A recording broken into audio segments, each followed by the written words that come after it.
The fluorescent lights of Murphy's pharmacy cast everything in that cold, clinical glow that made even healthy people feel sick.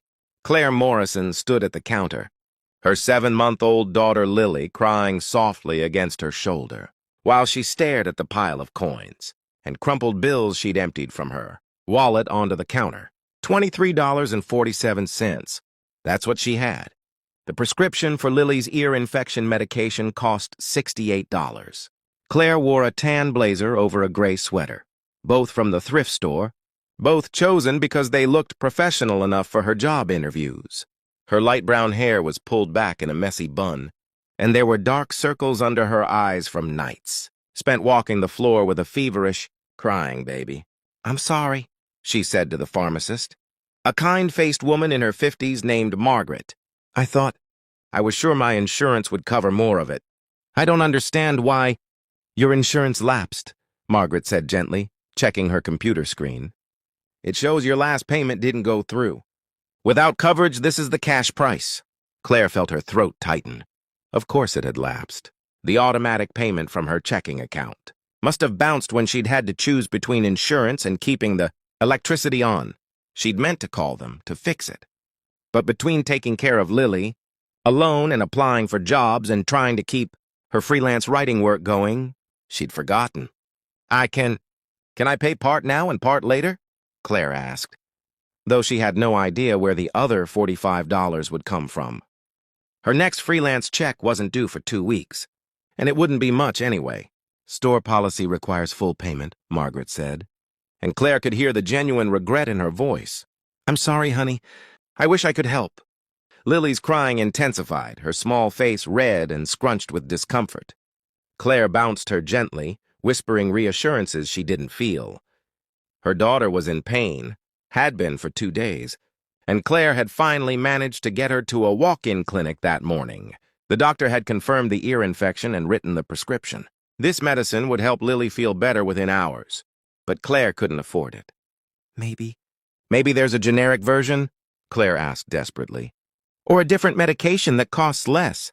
Margaret checked her computer again, her expression sympathetic. "This is already the generic version, and according to the notes from your doctor, Lily's had reactions to the cheaper alternatives. This is the one that's safe for her." Claire felt tears burning in her eyes. She'd been holding it together for months, ever since Lily's father, Brandon, had walked out when she was 5 months pregnant, saying he wasn't ready for fatherhood. She'd been holding it together through the difficult pregnancy while working 2 jobs, through the maternity leave she couldn't afford, through the scramble to find work she could do from home, while caring for an infant alone. But standing in this pharmacy, unable to buy medicine for her sick baby, Claire felt herself breaking. Could I just take half?" she asked, her voice cracking. "Maybe half the dose would help and I could get the rest when—" "That won't be effective," a man's voice said behind her. "And splitting antibiotics doesn't work that way." Claire turned to see a man in his late 30s, standing a respectful distance behind her in line. He wore a black overcoat over a white shirt, dark hair styled neatly, and he had the kind of face that was striking without being pretty. Strong features, dark eyes that seemed to miss nothing. "I'm sorry," Claire said, mortified that he'd overheard. "I'll be done in a minute. I just need to figure out—" "How much is it?" the man asked Margaret, stepping forward. "Sir, we're in the middle of a transaction," Margaret said, though her tone was gentle. "I understand. I'm asking how much is the prescription." He pulled out a credit card from his wallet. Black, premium, the kind that had no limit. "Charge it to me." Claire stared at him. "What? No, I can't." "You can, and you will," the man said, his voice firm but not unkind. "Your daughter needs medicine. You don't have the money. I have more money than I'll ever spend. This is simple mathematics." "But I don't know you," Claire protested. "I can't take money from a stranger." "You're not taking it. I'm giving it. There's a difference." He handed his card to Margaret, who looked between them uncertainly. "Please, ring it up." Claire felt trapped between pride and desperation, between the independence she'd fought so hard to maintain and the reality of her crying daughter who needed help. "I'll pay you back," she said finally. "I don't know when, but I will." "If it makes you feel better to believe that, fine," the man said. "But I'm not expecting repayment." Just take care of your daughter."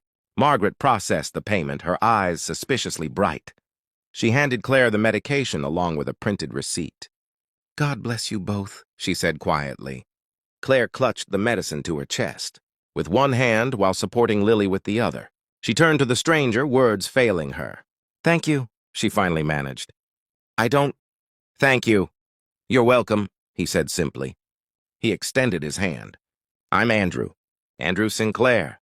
Claire shifted Lily to shake his hand awkwardly. "Claire Morrison. And this is Lily." Andrew looked at Lily, who was still fussing, her small face flushed with fever. Something softened in his expression. "She's beautiful." "How old?" 7 months. Claire adjusted Lily's light gray hoodie, which had gotten twisted. "She's not usually this fussy. She has an ear infection. The doctor said this medicine should help quickly. Then you should get home and give it to her," Andrew said practically. "Don't let me keep you." Claire wanted to say something more, something that adequately expressed her gratitude, but Lily was crying harder now, and she knew she needed to get home. "Thank you again," she said. "Really? You don't know what this means?" "I think I do," Andrew said quietly. "Go take care of your daughter." Claire hurried out of the pharmacy into the cold afternoon. Her car, an ancient sedan that was one breakdown away from the junkyard, was parked in the lot. She got Lily into her car seat, gave her the first dose of medicine, and sat in the driver's seat for a moment, just breathing. A stranger had just paid for her daughter's medicine. A stranger who'd overheard her desperation and responded with immediate, no-strings-attached help. In a world that had felt increasingly cold and impossible, someone had shown her kindness. That evening, after Lily had finally fallen into a peaceful, fever-free sleep, Claire sat at her laptop trying to focus on a freelance article she needed to finish. But her mind kept returning to the pharmacy, to Andrew Sinclair and his quiet generosity. She Googled his name out of curiosity and felt her stomach drop. Andrew Sinclair was the CEO of Sinclair Industries, a major pharmaceutical and medical supply company. The articles described him as a billionaire, a philanthropist, someone who'd built his father's modest pharmaceutical supply business into a healthcare empire. There were photos of him at charity galas, at business conferences, accepting awards for innovation and community service. And he'd been standing behind her in line at a suburban pharmacy, paying for a stranger's baby's medicine with the same casual ease most people bought coffee. Claire stared at the screen, overwhelmed. She'd promised to pay him back. But what was $68 to a billionaire? How did you repay someone who'd probably forgotten about the transaction by the time he got home? 2 days later, Claire received an email from an address she didn't recognize.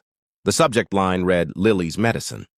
"Ms. Morrison, I hope Lily is feeling better and that the medication helped. I'm writing because I wanted to follow up on our encounter at the pharmacy. I understand you mentioned wanting to repay the cost of the prescription. While I don't need or expect repayment, I also understand the importance of dignity and independence. So I have a proposition. Sinclair Industries is looking for medical writers who can create patient education materials, information about medications, conditions, treatments, etc., in language ordinary people can understand. I saw from your check at the pharmacy, I apologize for noticing, that you had freelance invoices in your wallet, so I assume you're a writer. If you're interested and qualified, I'd like to offer you a contract position. The work can be done remotely, on your own schedule, and pays competitively. You can consider the first month's payment as settling the debt for the medicine, if that makes you feel better. After that, it's simply a job you're qualified for and we need done. My assistant's contact information is below. If you're interested, reach out to schedule an interview. Best regards, Andrew Sinclair. Claire read the email 3 times, then once more. This couldn't be real. CEOs didn't personally recruit writers they met in pharmacy lines. This had to be some elaborate scam but the email address was legitimate, matching the domain of Sinclair Industries' website. And when she looked up the assistant's name, Linda Chen appeared as Andrew Sinclair's executive assistant on the company's leadership page. This was real. Andrew Sinclair, billionaire CEO, was offering her a job. Claire's first instinct was to decline. She didn't want to be a charity case, didn't want a pity job from a wealthy man who felt sorry for her. But then Lily made a small sound in her sleep, and Claire looked at her daughter, healthy again, peaceful. Her fever finally broken thanks to Medicine Claire. couldn't have afforded without help. Pride was a luxury she couldn't afford either. She responded to the email that she was interested in learning more. The interview was conducted via video call 2 days later. Linda Chen appeared first, professional and warm, explaining the position. Creating patient education materials for various medications and conditions. 40 hours of work per week at a rate that made Claire's eyes widen. It was more than double what she made from her current freelance work. "Mr. Sinclair will join us shortly," Linda said. "He likes to personally meet contractors who will be working on patient education. It's a priority initiative for him." Andrew joined the call a moment later, and Claire felt her nervousness increase. This was the man who'd bought her daughter's medicine, now interviewing her for a job. The power dynamic felt impossible to navigate. "Ms. Morrison," Andrew said with a slight smile. "How's Lily?" "Much better, thank you. The medicine worked quickly. I'm glad." He glanced at something off-screen, probably notes. "I've reviewed your writing samples. They're excellent, clear, accessible, empathetic. Exactly what we need for this project." "Thank you," Claire said, trying to sound professional. "I appreciate the opportunity to interview. Let's be honest about why you're here," Andrew said, and Claire felt her stomach sink. Here it came, the acknowledgement that this was charity, that he felt sorry for her. "You're here because I need good medical writers and you're qualified. Yes, we met in unusual circumstances, but I wouldn't offer you work if I didn't think you could do it well. That helps no one. I want to make sure that you're not offering this because you feel sorry for me," Claire said carefully. "I offered to pay for medicine because I could and you needed help," Andrew said. "I'm offering you work because I need what you can provide. Those are separate things. If you're not qualified, this interview ends now and we shake hands and part ways. If you are qualified, you get the job based on merit." They spent the next 30 minutes discussing the work. Medical topics she'd need to research, writing standards,